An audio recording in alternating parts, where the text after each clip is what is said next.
Hi friends, ఈ వారము GK క్వశ్చన్లలో విశ్వవీక్షణం అనే దాంట్లో చూడండి. యూరప్ నీళ్ళల్లో ఎప్పుడో 18వ శతాబ్దంలో చైనా నుంచి బ్రిటన్, ఐర్లాండ్లకు రంగురంగుల మాండరిన్ బాతులను తీసుకువచ్చారట. వీటిల్లో కొన్ని తప్పించుకున్నాయట, మరికొన్నిటిని విడిచిపెట్టారట. డబ్లిన్లోని నేషనల్ బొటానికల్ గార్డెన్స్లో ఇటీవల ఈ మాండరిన్ బాత్ ఈ విధంగా ఉంటుంది ఫ్రెండ్స్. చూడండి ఎలా ఉంది. తర్వాత ఇకపోతే అత్యంత వేగముగా చిత్తడి నేలలు అంతరించిపోతున్నాయట. నేల సమతుల్యతతో ఇవి కీలకమట. ఏంటంటే చిత్తడి నేలల దినోత్సవ సందర్భంగా ఈక్వెడార్లో అనేక కార్యక్రమాలు నిర్వహిస్తారట. ఒంటెల్లా కనిపించే లామాలపై చిన్నారుల పరుగు పందాలను అక్కడ వాళ్ళు పరుగు పందాలను పెడతారట. పెట్టి అందులో గెలిచిన వారికి బహుమతులను అందజేస్తారు. ఇంకొకటి పోతే గ్రీకు వెళ్ళే దారుల్లో వెళ్ళే పర్యాటకులు తప్పకుండా వెళ్ళే ద్వీపం అంట సాంతోరిని అంట. సాంతోరిని సముద్రం పక్కనే ఉన్న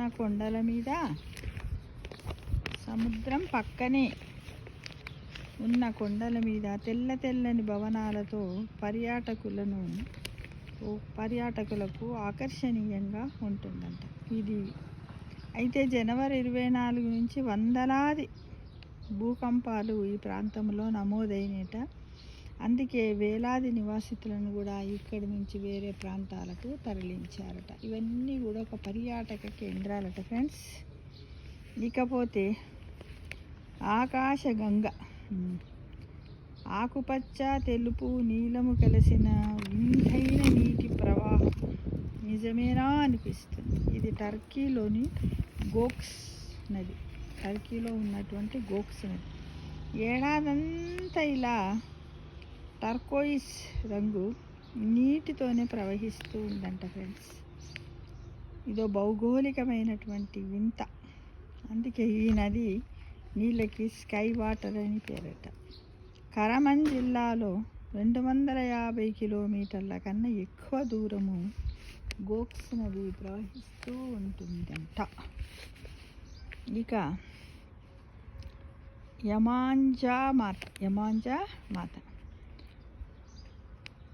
మనము కదా నదులలో పుణ్యస్నానాలు మన దగ్గరనే కాకుండా ప్రపంచంలోని అనేక దేశాలలో కూడా ఈ నది స్థానాలు ఉన్నాయి. అయితే ఆఫ్రికాలోని సముద్ర దేవతను ఏమంటారు? యమాంజా.